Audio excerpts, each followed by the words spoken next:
ነፃነታችን ጠብቀን የኖርን ኩሩ ህዝቦች ነን። ወደ ኋላ አንሂድ፣ አስፈላጊ አይደለም። የኢትዮጵያ የዩኒኮድ ፊደል መሆን አይችልም። ያንን ብዬ ነው ተጣልቼ የሆነው። ዛሬ የምንጠቀምበት ያ የኔ ፊደል ነው። በ87 የለቀኩት ፕሮግራም ለዶስ ነው፣ ሞዴት ይባላል። ማልታገስበት ቦታ ደርሻለሁ። ስለዚህ ይህንን ማወቅ እያንዳንዱ ኢትዮጵያዊ ኃላፊነት ነው። አትሊስት ፊደል የቆጠረ ይህን ማወቅ አለበት። እነዚህን የሚዋሹ ሰዎች ተው ብለን ካላስቆምናቸው ብዙ ጣጣ ውስጥ እየጨመሩ ፊደል በዛን ቀንስ የሚሉ አለ። ይህንን ድሮ የተናገሩት መጻፊያ የለንም፣ መጻፊያ ያስቸግራል የሚሉት ናቸው። ይሄ ለኢትዮጵያኖች ትልቅ ውርደት ነው። የሚበጣጥስ የማይረባ ፊደል እነዚህ ተው የተባሉትም አልገባ ስላላቸው እኔ ከአሁን ወዲያ መሳደብ ልጀምር ነው ብዬ ግዕዙ ሲበላሽ አላይም። ምክንያቱም ማንም ኢትዮጵያ የደከመበትን ሌላው እየሰረቀ መጠቀም የለበትም። ህይወቴ እያለ የእኔን መብትና የኢትዮጵያን መብት የምታስነኩ ከሆነ እኔ ትዕግስት ያልቋል።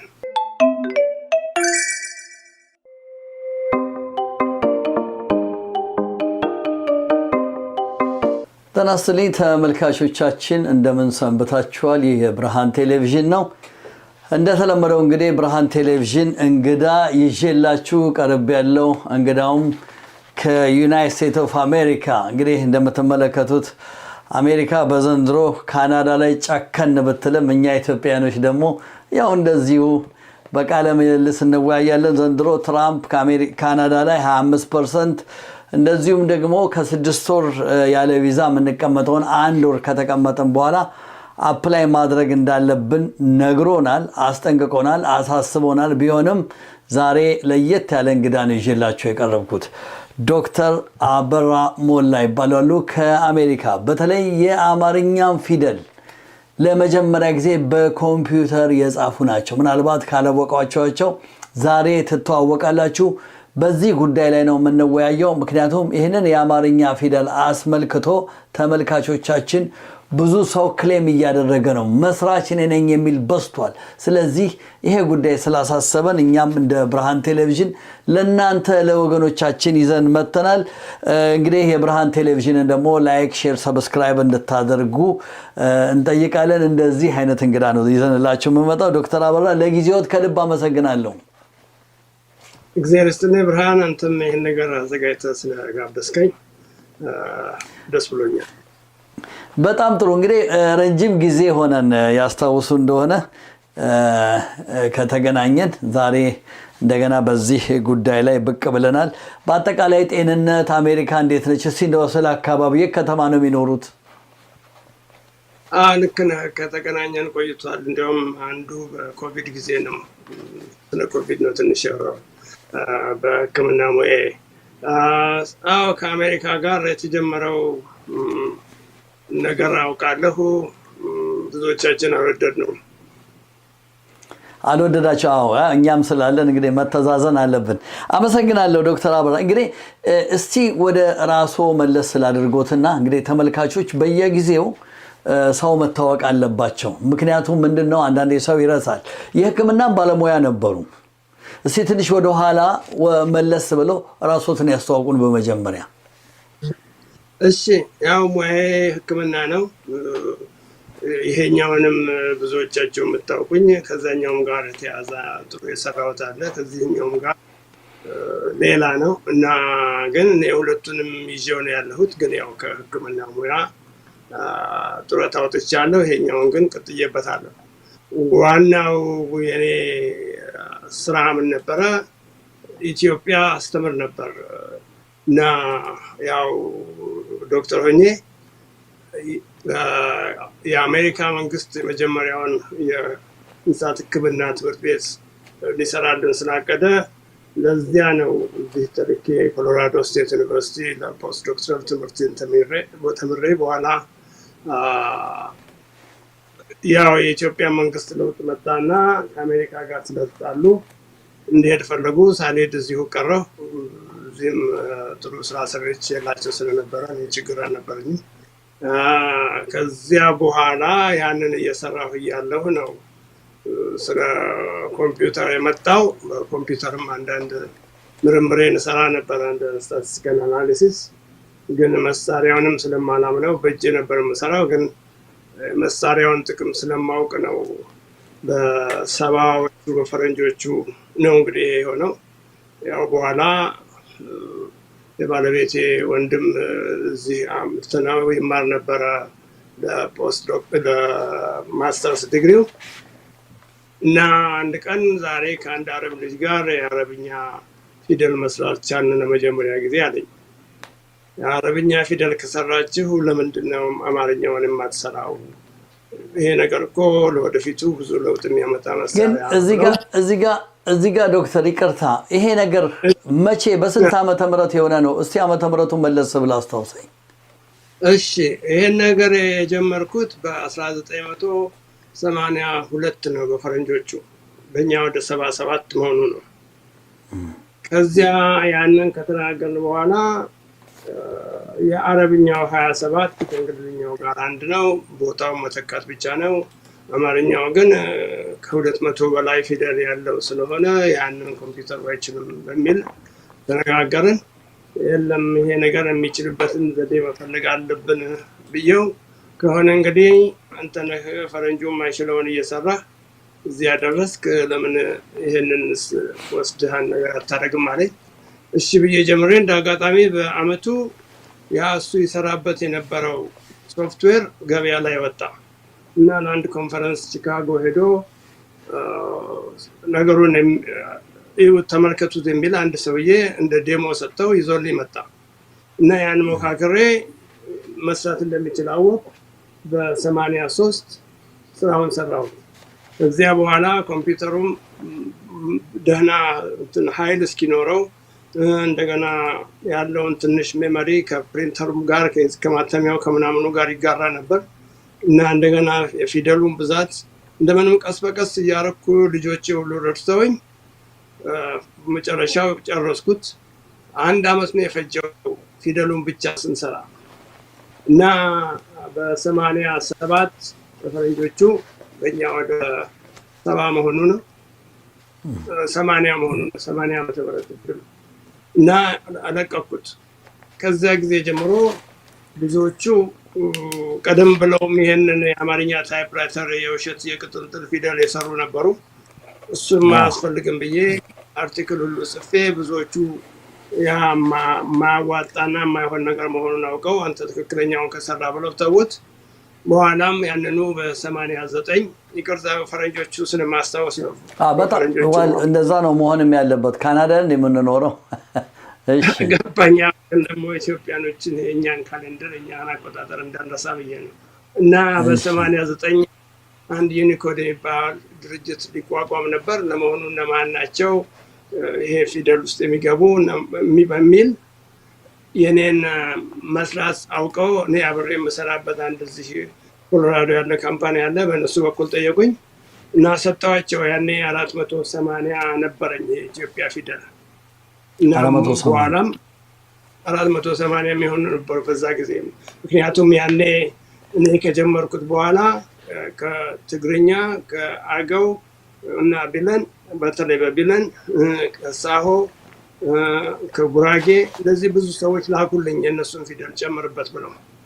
በዛ የተነሳ ያ በዚያ ጊዜ የነበረኝ 480 ነበር። ያን 480 ሰጠኋቸው እና ያንን እነሱ ዩኒኮድ ውስጥ ሊያስገቡ ሲሉ እነዚህ ታይፕራይተሩን ከሰሩት መካከል የታይፕራይተሩ ይጓ የሚሉ ነበሩ።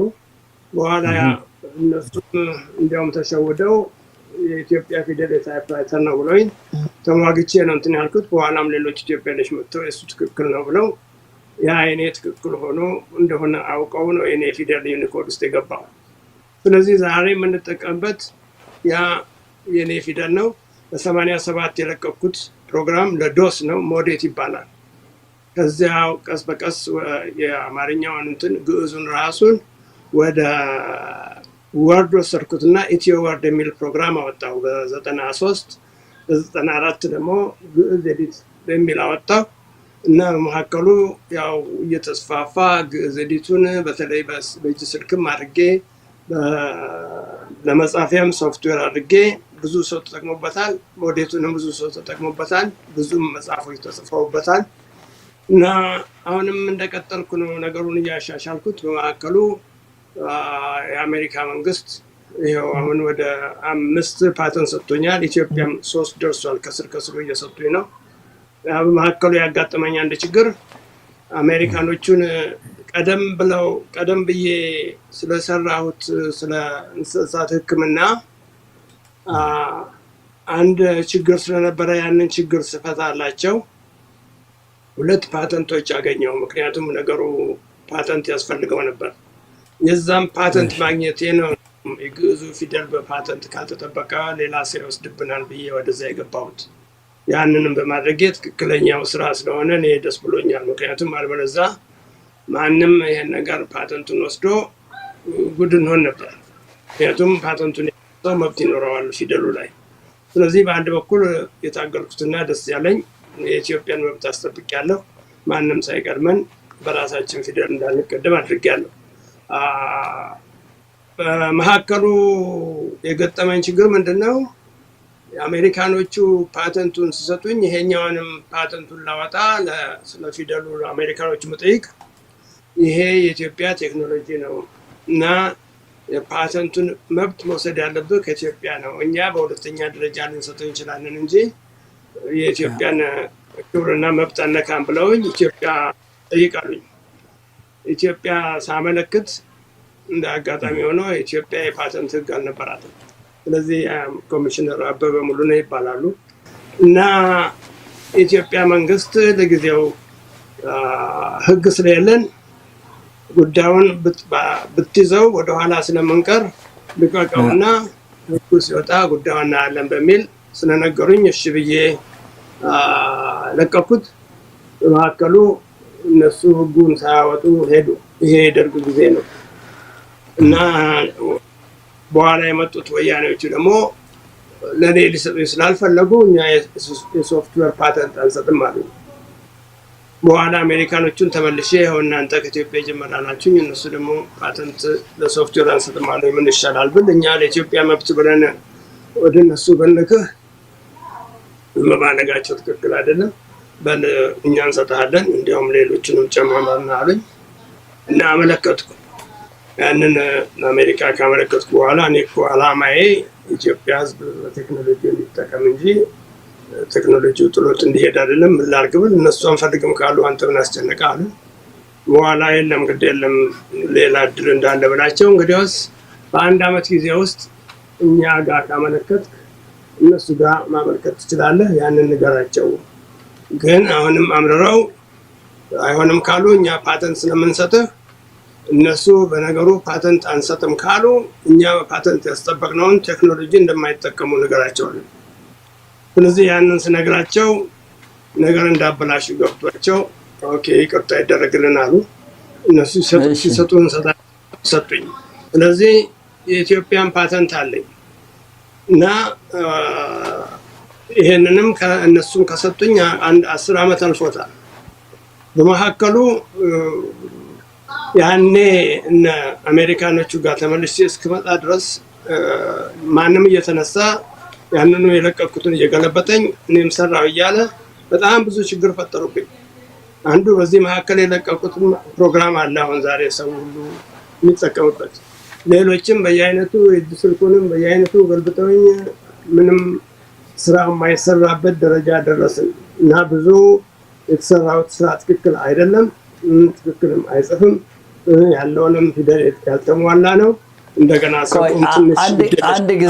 አንድ ጊዜ ዶክተር አበራ አመሰግናለሁ። እንግዲህ ተመልካቾቻችን እየተወያየን ያለ ነው ከዶክተር አበራ ነው። ፓተንት የሚለውን ወርድ እንደው በአማርኛ ለመተርጎም ያህል እሳቸውም በደንብ አድርገው ይናገራሉ። ነገር ግን አንድ ሰው አንድ ነገር ተፈላስፎ አቅርቦ የዛ ኃላፊ ወይ ደግሞ መስራች ሆነ የሚሰጥ ላይሰንስ ነው።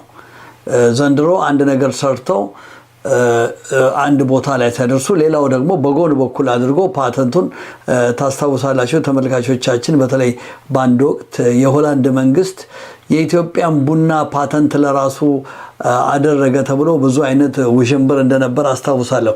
ምናልባት ዶክተር አበራ ስለ ፓተንት ምክንያቱም ብለን ፓተንት ብለን ስናወራ ትንሽ ኮንፊውዥን እንዳይፈጠር አማርኛ ተናጋሪም ስለሆኑ ምናልባት ስለሱ ማብራሪያ ይስጡኝ። እሺ ምንድነው ፓተንት ማለት? ዓለም እየሰለጠነ እውቀት እየተስፋፋ ሲሄድ ድሮ የነበሩ እውቀቶች በሰው ለልጁ እንደዚህ እያወረሰ ሄደ እንጂ እውቀቱ አልተስፋፋም። ስለዚህ ዓለም ሰልጥኖ ወደፊት እንዲሄድ ፓተንት የሚባል ሲስተም አወጡ። ይሄ ፓተንት በእኛ ሀገር የአእምሮ ንብረት የሚባለው ነው። እና ምንድነው አንድ ሰው አንድ ነገር ሲፈጥር ይሄን ነገር ፈጠርኩ እውቅና ስጡኝ ብሎ ለአሜሪካ መንግስት ይናገራል። እና ይሄ በህግ የወጣ አዋጅ ነው። እና ያ ነገር የፓተንት ኦፊሱ ወይም ይሄ ዩኤስፒቲኦ የሚሉት ዩናይትድ ስቴትስ ፓተንት ኤንድ ትሬድማርክ ኦፊስ ነው። እነሱ ያንን ወስደው አጥንተው ጽሁፉን አይተው አገናዝበው አመሳክረው ነገሩ ትክክል ከሆነ ይሰጠዋል፣ ቁጥር ይሰጠዋል። ስለዚህ ያ ቁጥር እየተጻፈ ያ ሰውዬ ብቻ ነው ለተወሰነ ጊዜ ያንን ነገር ገበያ ላይ የሚያቀርበው። ከፈለጉ ሰዎች ከሱ ጋር ተዋውለው ከሱ ጋር ተመልሰው መወዳደር ይችላሉ። ግን ለሱ የሚከፈለው ገንዘብ አለ እንበል ከሚያገኙት 100 ውስጥ ወደ 5% ይሰጡታል ለሱ ለፓተንቱ ላለው። እና ፓተንቱም እንደ ሁኔታው አንዳንዴ እስከ 17 ዓመት ነው፣ አንዳንዱ ጋር ለየት ያለ ነው። እና ያ ነው ኢትዮጵያ ያንን ስርዓት ስላልነበራት ነው። እና አሁን አላት ያን ነገር ከ95 ጀምሮ በፈረንጆቹ ኢትዮጵያ የፓተንት ስርዓት አለ። ስለዚህ እኔም እዛ መልክቼ ነው የሰጠኝ እና የኢትዮጵያ ፓተንት አለ። ፓተንት ማለት አንድ ሰው አንድን ነገር ለራሱ ይዞ ደብቆ ነገሩ እንዳይሞት ነው ከሱ ጋር እንደ ምች መድኃኒት። በሌላ በኩል ሌላ አገር የዛን አገር ነገር ወስዶ ፓተንት ማድረግ ይችላል። ስለዚህ አንዱ የኛ ማሰብ ያለብንና መጠንቀቅ ያለብን እኛ የሰራነው ልንሰራ የምንችለውን ነገር ከኛ መካከል አንዱ ካልሰራው ሌላ ሰው ይወስደዋል፣ መብታችንን አጣን ማለት ነው። ይሄ ነገር ከዚህ በፊትም በጤፍም እንደዚሁ ችግር ተፈጥሮ ነበር። ጤፉን ወስዶ አፈጫጩ ምናምን ቀይሮ የኔ ነው ብሎ ትልቅ ጣጣ ውስጥ ገብተን ነበር። ስለዚህ ይህን የኢትዮጵያ ሕዝብ እያንዳንዱ ሰው ማወቅ አለበት። አንድ ነገር ሰርቶ ከተቻለ ፓተንት ያወጣ፣ ያልተቻለ ሌሎችም አሉ። ጽሁፍም ኮፒራይት ነው፣ ያ መደረግ አለበት። እና አሁን ይሄ የኔ ቴክኖሎጂ በፓተንት የተጠበቀ ነው። ከኔ ጋር ካልሆነ አይሆንም። አሁንም የሰራኋቸውን በሙሉ እኔ ከሌሎቹ ጋር ልስራ ባይ ነኝ። መስራት የሚችል እዛ ላይ መጨመር የሚችል ሰው ያናግረኝና ከፈለጋቸው የራሳቸውንም ፓተንት ይኖራቸዋል። አንድ ፓተንት ሳይኖረው ከመሬት ተነስተው እኔም ሰራው የኢትዮጵያ ሕዝብ አይጠይቅም አያውቅም ብለው ነው። እና ይህን ያህል የማንም ውሸታም እየናቀን እዚህ ድረስ መድረስ የለብንም። ይሄ አይነት አስተሳሰብ አሰራር መቅረት አለበት። የፓተንት ሕግ መከበር አለበት። ሶፍትዌር አንዱ ሰው ደግሞ የሚሰራው ስራ ነው፣ የግዴታ ተገዝቶ መደረግ አለበት። ዲስክ ኦፕሬቲንግ ሲስተም እነ ቢል ጌትስ ሰርተው ነው ዛሬ እዚህ የደረሱት።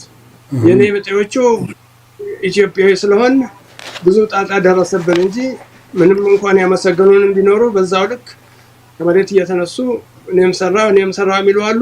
በዛ ልክ መቼ ሰራ፣ ፓተንት የት ነው፣ ካንተ በፊት ማን ሰራ፣ እንዴት ሰራኸው፣ እስቲ ያሳየን የሰራኸውን የሚል ሰው የለም።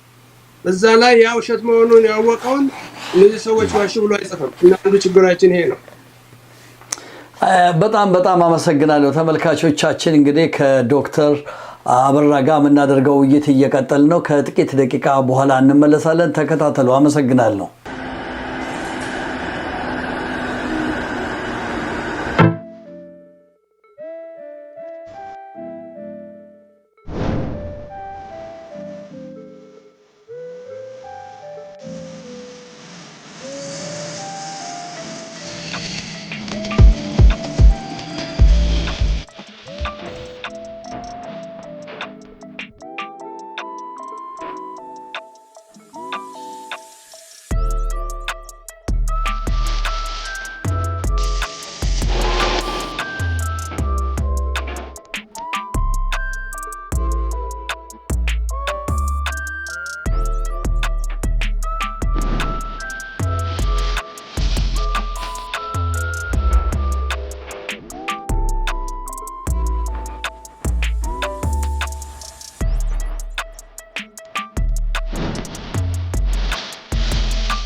ተመልካቾቻችን ከጥቂት ደቂቃ እረፍት በኋላ ተመልሰናል። ፓተንትና የት በተለያዩ ጉዳዮች ላይ ከዶክተር አበራ ሞላ ጋር እየተወያየ ነው። ከአሜሪካ ናቸው። እኔ ደግሞ ከዚህ ከቶሮንቶ ነው።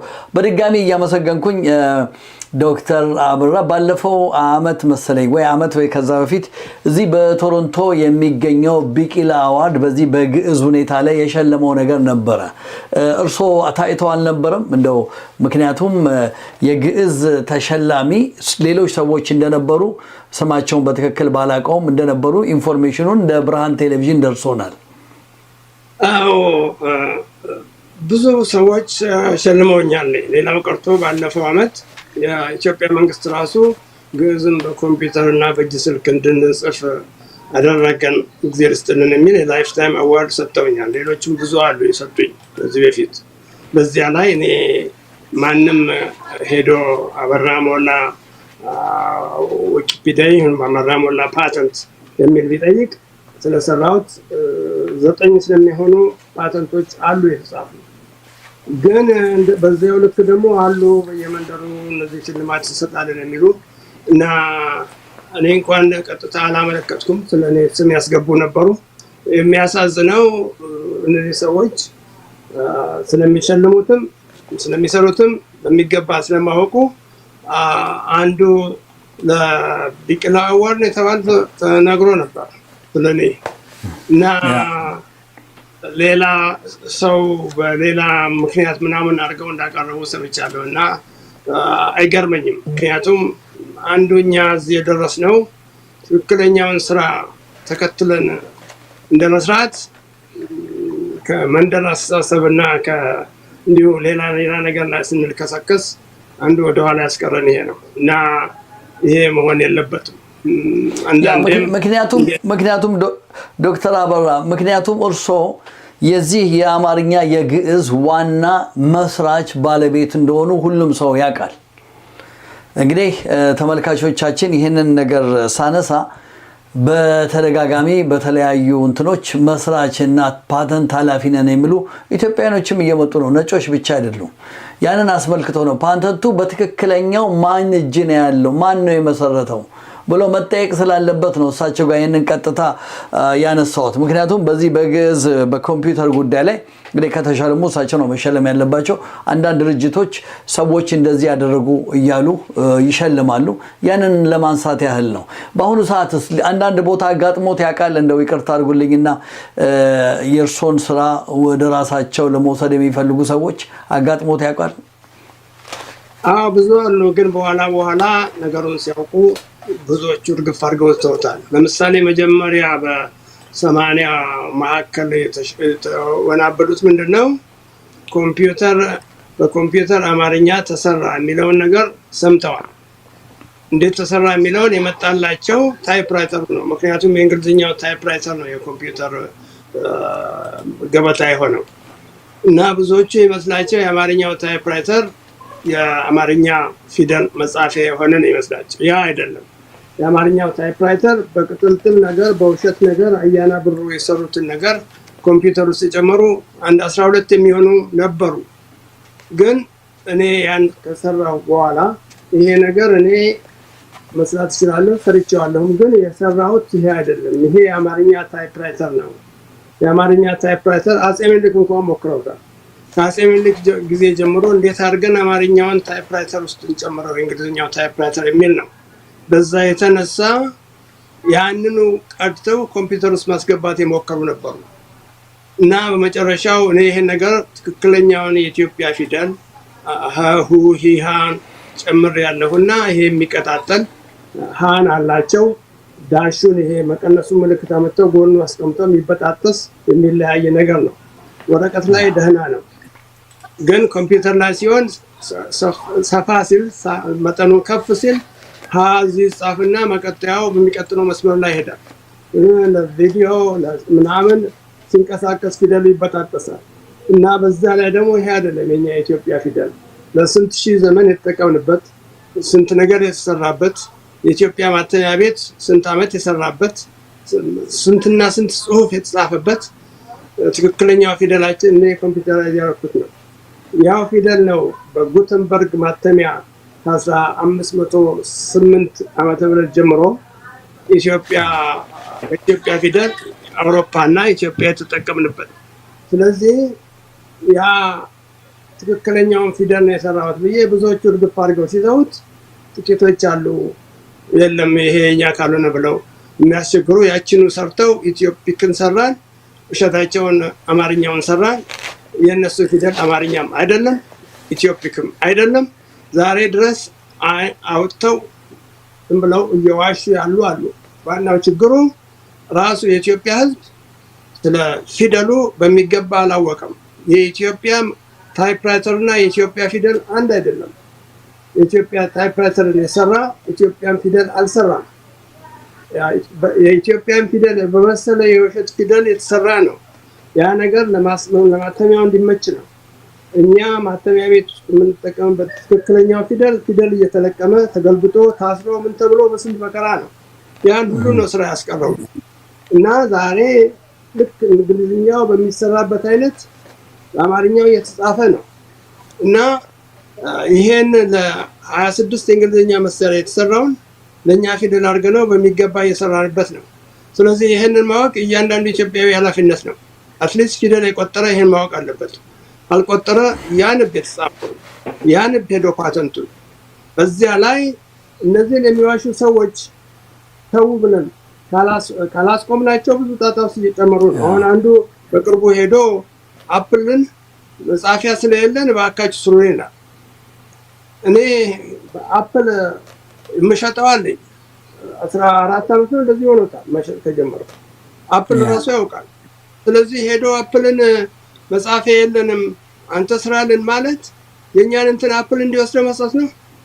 እና ይሄንን እኔ ኢትዮጵያን መብት ያስጠበቅኩትን መከላከል ያለበት እያንዳንዱ ኢትዮጵያዊ ነው። ስለ ፊደላችን ማወቅ አለብን። የአማርኛ ታይፕራይተር የኢትዮጵያን ፊደል አልጻፈም፣ አማርኛ አይደለም። ትክክለኛው አማርኛችን ማተሚያ ቤት ጽፈው የነበረው በእጃችን የምንጽፈው እያንዳንዷን ፊደል ለቅመን ነው። ያ ነው። እንደዚህ አይነት መሰረታዊ የሆነ ፊደል መሰረታዊ የሆነ አጠቃቀም ማወቅ አለብን። አሁን እንኳን ለኔ መብት የፊደሉንም መብት ማክበር የማይፈልጉ አሉ። ፊደል በዛን ቀንስ የሚሉ አሉ። ይህንን ድሮ የተናገሩት መጻፊያ የለንም መጻፊያ ያስቸግራል የሚሉት ናቸው። መጻፊያ ሲያስቸግር እንደ አስቸግር መስራት የኛ ኃላፊነት ነው እንጂ ፊደል በዛ ብለን ኢትዮጵያ የኛም ፊደል ይግባበት ብለው የጠየቁን ስንቶቹ ያ ተሰርቶላቸው በዩኒኮድ እውቅና አግኝተው ዛሬ ወደ 13 ካራክተር ሴትስ ይባላሉ ያሉን። እኔ ሰራሁት የሚጽፈው ዩኒኮድ ውስጥ ያሉትን እንደውም ጨምሬበታል። ለምሳሌ አንዱ እኛ በሂሳብ ወደፊት እንዳንሄድ ያስቸገረን ዜሮ አለመኖር ነበር እና የግዕዝን ዜሮ ፈጥሬ ዛሬ በግዕዝ ሂሳብ ይሰራበታል። የጎደልን ዜሮ ብቻ ነበር እና ያ ሁሉ እየተደረገ ስንት ነገር ወደፊት መሄድ ሲኖርብን እንዲያውም እኛ ፊደል ከእንግሊዝኛ የተሻለ እንጂ ያነሰ አይደለም።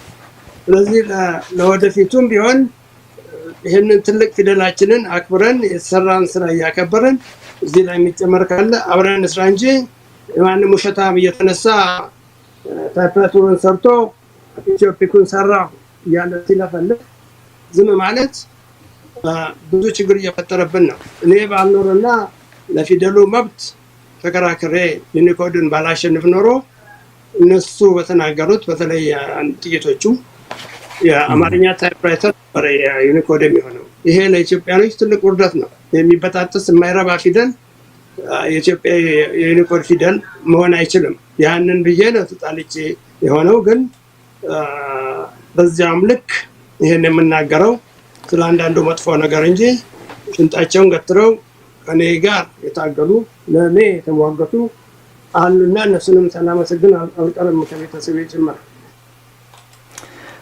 በጣም ነው የማመሰግነው። እንደው ዶክተር አበራ በአሁኑ ሰዓት በተለይ አፕል ኮምፒውተር ላይ አሁን አፕል አለኝ የትኛውን የአማርኛ ፊደል አፕ ብጠቀም ጥሩ ነው? እንደው በዚህ አጋጣሚ ለሌሎችም ማስታወቂያ የእርሶ የትኛው ነው? እንግዲህ እስቲ ስለሱ የሚሉኝ ነገር ካለ። የኔ የመጀመሪያው ነው። እንዲያውም ያኔ ያወጣሁት ግዕዝ ኤዲት አማሪክ የሚባል ነው። አማርኛውን ብቻ ነው ያወጣሁት። ወደ ኢትዮፒኩ አልወሰዱኝም። መጀመሪያ አማርኛውንም አልገዙኝም። እኔ ያንን አማርኛውን ሳወጣ አንዱ በነፃ ሰራው ብሎ ከሌላ ከአንድ ኮሪያኖች ነው ከሆናኖች ጋር ሆኖ ለቀቀው እና ነገሩን ሲያስተዋውቁ የነበሩት ሰዎች ለምን እኔን አታስተዋውቁም ብላቸው ያንተ የሚገዛ ነው አሉኝ። እኔ $2 ነው የምሸጠው ግን በነፃ ስላለ አሉኝ። እኔ እኮ ፓተንት አውጥቼ በህግ ምሰራ ሰው ነኝ ብል እንደዚህ አይነት ነገር አናውቅም ምናምን በሚል ነው ያ የሆነው። እንዲህ አይነት ነገር የለም። በፓተንት ጠበቀ ነገር ሰው መብቱን ጠብቆ ያንን ነገር መግዛት አለበት እንጂ እንደዚህ ዝም ብሎ አንዳንዶቹ በነፃ የሚለቁት ለማስተዋወቅ ነው። ግን የሰሩትን ነው እንጂ የሌላ ሰው እየሰረቁ ይሄ ትክክል አይደለም። ስለዚህ ፓተንቱ ያለኝ እኔ አንድን የግዕዝ ፊደል በአንድ መርገጫ ከጻፋችሁ የኔ ነው። አንድን የግዕዝ ፊደል በሁለት መርገጫ ከጻፋችሁ የኔ ፓተንት ነው። ያን የሰራሁት እኔ። ማንም ተነስቶ እንዲያረኩ ቢል አይሆንም። እና እኔ ጉዳይን እያየሁ ነው። ስንት ገንዘብ እያወጣሁ ነው የፓተንቱ መብት ለማስጠበቅ፣ የኢትዮጵያን መብት ለማስጠበቅ። በጎን ያችን እንኳን ሸጬ ለዛ እንኳን እንዳይረዳኝ በነፃ እየለቀቁ ነው። እና የሚገዛ በጣም የተወሰኑ ሰዎች ናቸው። እና ከነሱ የሚገኘው ገንዘብ ለፓተንቱ እንኳን ወጪ አይሆነኝም። እኔ ይሄን ነገር ይኸው ስሰራ 42 ዓመት ነው።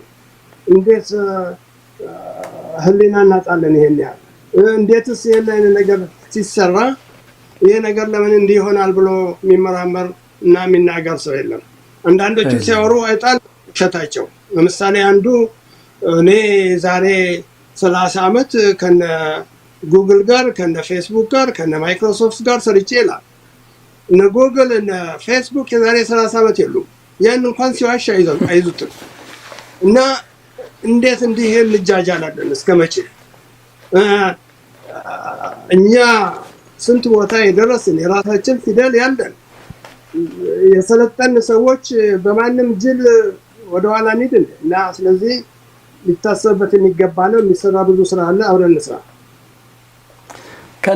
ከልብ አመሰግናለሁ። እንግዲህ ተመልካቾቻችን ከዶክተር አበራ ሞላ ጋር ያለንን ቆይታ ከማብቃታችን በፊት ምናልባት ሌላ መልእክት የሚያስተላልፉት ካለ እጠይቃለሁ። ከዛ በፊት ግን የብርሃን ቴሌቪዥን እንደተለመደው ላይክ፣ ሼር፣ ሰብስክራይብ አድርጉ። የዶክተር አበራ ሞላ ነው ፓተንቱ። የአማርኛ በኮምፒውተር የተጻፈ ፊደላት በሙሉ የሳቸው ነው። ከቻልኩኝ የሳቸው ፈቃድ ወስጄ ከዚህ ስር ደግሞ ምን አይነት የአማርኛ አፕ መጠቀም እንዳለባቸው ቀጥታ የሳቸውን አደርግላችኋለሁ። ከልብ አመሰግናለሁ። እንደው መጨረሻ መልእክት ማስተላለፍ ከፈለጉ ልፍቀድልዎት። እኔ እንዲያውም የማቀነቅነው የእኛ ፊደል ትክክል ስለሆነ ሌላ ዓለም ስንሄድ የእኛን ፊደል ካልሆነ እንግሊዝኛውን ብንወስድ ይስቁብናል ባይ ነኝ፣ ያልተሟላ ፊደል ስለሆነ። ስለዚህ ትልቅ ነገር ይዘን እንደዚሁ በደንብ ባለማስተዋል ጊዜ ባናጠፋ ጥሩ ነው። እነዚህ ተው የተባሉትም አልገባ ስላላቸው እኔ ከአሁን ወዲያ መሳደብ ልጀምር ነው። ምክንያቱም ራሱ ህዝቡ ይህን ነገር መከላከል ሲገባው ማድረግ የሚገባውን ስላላደረገ ዝም ብዬ ግዕዙ ሲበላሽ አላይም። ምክንያቱም ማንም ኢትዮጵያ የደከመበትን ሌላው እየሰረቀ መጠቀም የለበትም። ህጉን አክብረን እንስራ። የሚሰራ ብዙ ስራ አለ።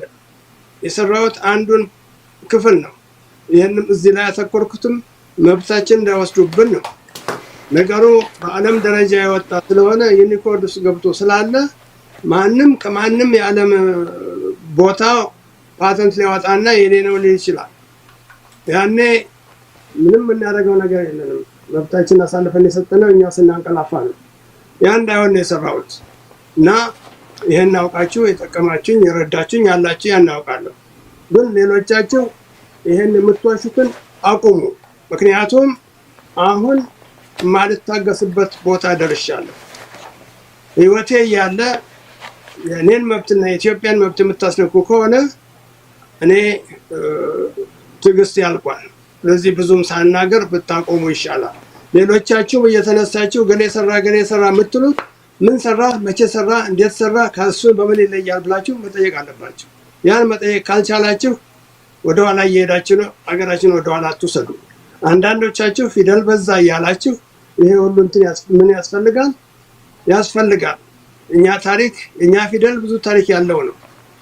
አሁኑ ፊደሉ ተጠብቆ መብቱ ተጠብቆ በወጉ ካልሰራንበት የሚቀጥለው ትውልድ ያለፈውን ጽሑፍ አንቦ አይገባው።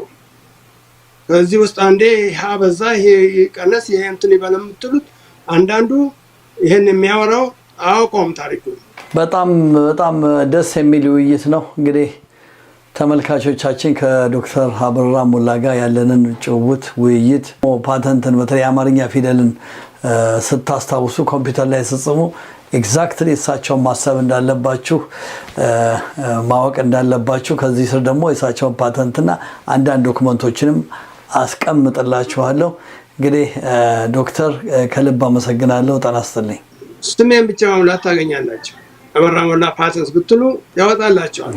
ያንን ፓተንት በደንብ ነው የጻፈው። በእንግሊዝኛ አንብቡት፣ በአማርኛ ወደፊቱም ተረጉመዋለን። ግን ለጊዜው መኖሩን ብታው ጥሩ ነው እና እሺ እግዚአብሔር ይስጥልኝ። ጤና ይስጥልኝ ተመልካቾቻችን እንደምን ሰንብታችኋል? የብርሃን ቴሌቪዥን እንግዲህ ከ2025 ከጃንዋሪ ጀምሮ የሜምበርሺፕ እየሰበሰብን እንገኛለን። ብዙዎቻችሁ እየተሳተፋችሁ ነው። እንግዲህ እንድትሳተፉ ደጋግሜ ጠይቃለሁ። ብርሃን ቴሌቪዥን ለ14 ዓመት በላይ እናንተን ሲያገለግል ያለ ሚዲያ ነው። እንግዲህ በተለይ በአሁኑ ሰዓት አንዳንድ ሰዎች ትንሽ እንዳትዘነጉ ብዬ ለማስታወስ ያህል ነው እንጂ ብዙዎቻችሁ እየደወላችሁ እየሰጣችሁ ነው። በስልክ ቁጥር፣ በኢሜይል፣ በኢትራንስፈር አድርጋችሁ እንድትረዱን እንጠይቃለን። ብርሃን ቴሌቪዥን ከዚህ ከቶሮንቶ ካናዳ። በሁለተኛ ደረጃ ብርሃን ቴሌቪዥን ካናዳ የሚል ደግሞ አዲስ ቻናል አለ። እሱንም ሰብስክራይብ አድርጉ። ምክንያቱም የቤተ ክርስቲያንና የአንዳንድ ጉዳዮችን እዛ ላይ ስለማደርግ እዛ ላይም ገብታችሁ ሁላችሁም ሰብስክራይብ፣ ላይክ፣ ሼር እንድታደርጉ አሁንም በድጋሚ ጠይቃለሁ። የእናንተው ብርሃን ቴሌቪዥን ብርሃኑ ነኝ ከብርሃን ቴሌቪዥን። ሰላም ሁኑልኝ። ቴንክ ዩ